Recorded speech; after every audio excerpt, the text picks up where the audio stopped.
For so long, the Google Pixel has been seen as arguably one of the best smartphone photo cameras out there, with the iPhone arguably being the best smartphone video camera out there, and the Samsung Galaxy trading blows with both of them on and off. Recently, this phone, the Vivo X80 Pro, showed up boasting a lot of really fascinating features like Zeiss-coated glass to reduce glaring, a built-in gimbal for insane stabilization, and overall really great camera. So I was intrigued, and I wanted to see if it lived up to the hype. So I constructed this insane rig with the Google Pixel 6 Pro, the Samsung Galaxy S22 Ultra, the iPhone 13 Pro Max, and the Vivo X80 Pro Max, and decided to go on a nice casual walk. Oh, hi Ruby. So I decided to go on a nice casual walk around town, take some photos and a few videos. You know, you just want to get a feel of some of the differences and see if you notice anything particularly good or bad about any of them along the way. By the way, if you want to buy any of these phones or accessories I have here, make sure to check out the links in the description. And this video is sponsored in part by Casetify, but we'll talk about them a little bit more later. Okay, for this shot, whenever I go to this area of town, I love going to this area with this really beautiful area with all this greenery there that just has all this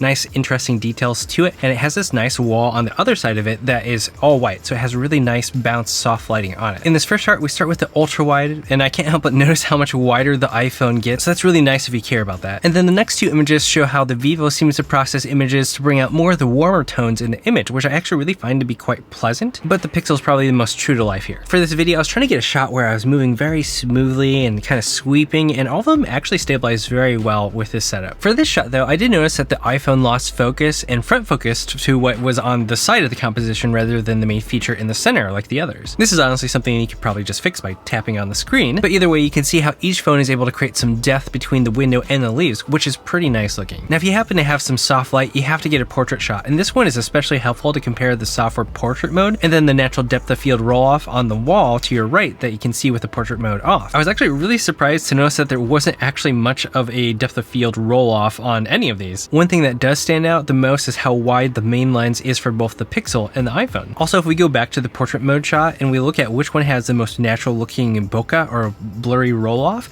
I would actually say it's the iPhone. For the other phones, it looks like the vines right behind my head really confused them. When I noticed this, I really wanted to get another shot to really test out this bokeh roll off. So I took this shot right here, and it actually revealed something more interesting than that roll off, and that's the Vivo's camera HDR. Take a look at the spot where the sky meets the leaves. Can you see the crazy HDR line on it? It wasn't just a one-off. It was actually on both of the photos I took. So that's not really great. Now in this particular shot, it makes you realize how the iPhone missed the white balance and sucked all the warmth out of the image. If you just look at it really closely, you'll notice that all the undertones are all blue, while the other images have a nice warm brown or orange kind of hue to it. I kind of look at it when we look at another person. We have blood circulating through us, and it has a warmth undertone to all of our skin. If things are not flowing properly, or someone has passed away, you'll notice that that color or life to it kind of goes away. So when you remove that warmth from this scene right here, it actually makes it look a bit lifeless. And then I took a slow motion shot which showed how washed out the iPhone and Pixel looks, with the Vivo looking the most contrasty and saturated, and the Samsung kind of landed in between all that. I think if you wanted to post something right away without having to mess with it, the Vivo actually wins in this one. I also noticed this neat little lock over here on this door and decided to test out the macro shots. Both the Vivo and iPhone can get really close, while the Pixel, well, it just doesn't have a macro mode. I really hope they fix that in the Pixel 7. And here's another macro shot from later in the day. The iPhone really has a fantastic macro mode. At this time, we felt it was time to move to another location. There's this fantastic courtyard nearby where there's a lot of neat shops, but they also have weddings and events in. I think we were there right before it was going to start, so we had to get some shots real quick. When I took some selfies, I noticed that every other camera mode made me look crazy sweaty or greasy, which sucks because I wasn't, so that's not flattering. Also, I intentionally wore a red shirt because camera sensors often struggle with reds, and it really shows up here. The Pixel is the one that manages to actually get both my skin tones and shirt color right. The Pixel does have real tone on it, so they've intentionally focused on skin tones. I honestly think the S22 Ultra had the worst reds of all of them, but all of them except for the Pixel look pretty bad still. And personally, I consistently really hate the way I look like in iPhone photos. Also, at this time, I realized that the Vivo did not have a wide angle front-facing lens. Now, this area is really beautiful, and it's great for showing off all of the different camera focal lengths. And holy cow, the telephoto on the S22 Ultra is really quite amazing. Look at how close it gets and the quality of it. Now, it's true the Pixel can get really close with the digital zoom or super res zoom, but it's digital. It's not the actual physical hardware like on the S22 Ultra. And interestingly, if we look at the image from the Pixel, it does look a bit washed out. The S22 in comparison has some great colors and detail here. Zooming out to the main lens, interestingly, the Pixel still looks washed out for some reason, and both the Vivo and iPhone look a bit crunchy looking. The iPhone is especially bad here where the shadows look crushed. There's a whole bunch of weird stuff going on here where the tree makes it look like it's really off to me. Here in the ultra wide, I think the Pixel rendered the whole scene's colors the best, and all of them handle the sky and clouds really well. Again, the iPhone crushes the blacks on the trees and it looks so digital and weird to me. Now, you've probably noticed some of the cases that we've been using in this video and all of their fun and expressive designs. They're from this video sponsor, Casetify, which makes a ton of cases for both Android and iPhones. They're nice and slim, so it can actually fit all 4 of these phones on this one bar, and it helps protect them from drops of over 6 feet and definitely makes me feel more comfortable going out and about with this rig. What's really fun about Casetify cases is how many designs that you can choose from. There's an insane amount of options to fit your style and preference. You can even customize it to have your name on it or a monogram if you want. And it's really great that these impact cases are made out of 65% recycled and plant-based materials, and they ship in 100%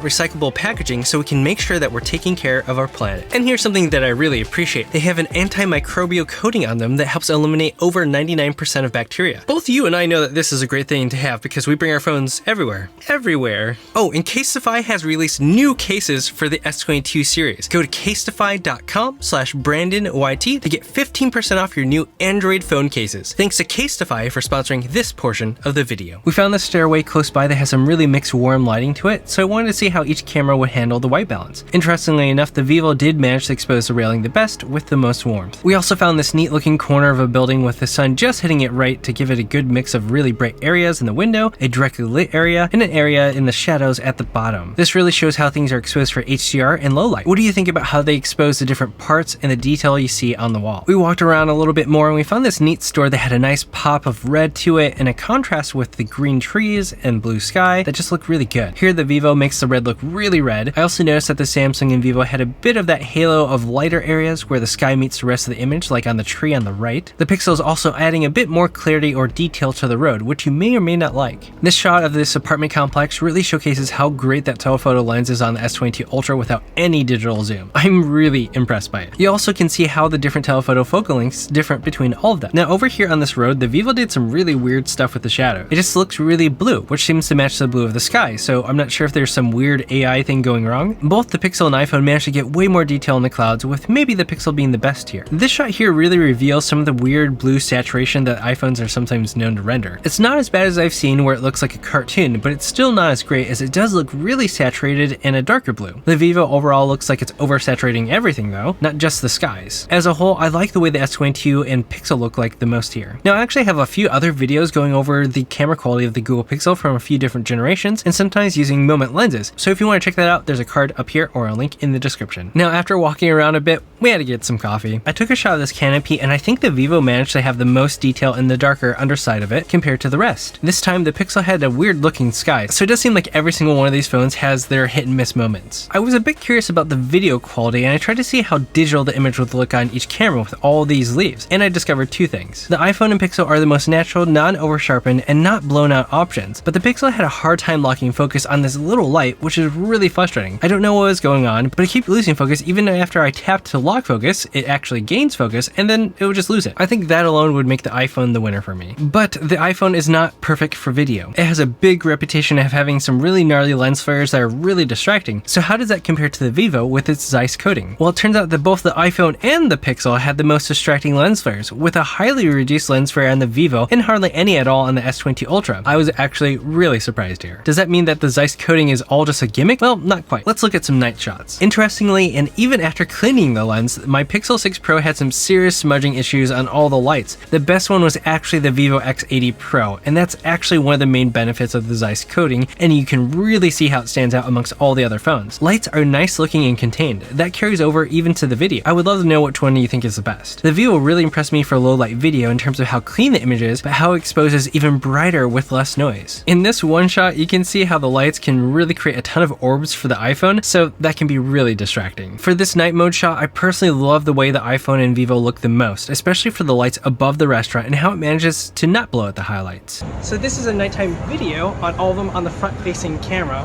What do you think? Does it look any good? Let me know. And then finally, I had to test out the stabilization on the default setting for all of them while running with the whole rig, and I had to admit the Vivo blew me away. The iPhone struggled the most with both the Pixel and S22 Ultra being okay next to the Vivo, which was just astonishingly smooth. As a whole, all of these phones have their own strengths and weaknesses, moments of inconsistency and consistency. I would love to know which one would be the best fit for your needs and style. We have a lot of great options to choose from now, and the Vivo really does have a lot to offer, and I really wish it was more popular in America. Let me know in the comments your thoughts and observations questions and if you like these camera comparisons. And make sure to join us in the This Is Tech Today community Discord server and check out my other videos on smartphone cameras here. Thanks for watching This Is Tech Today. Until next time.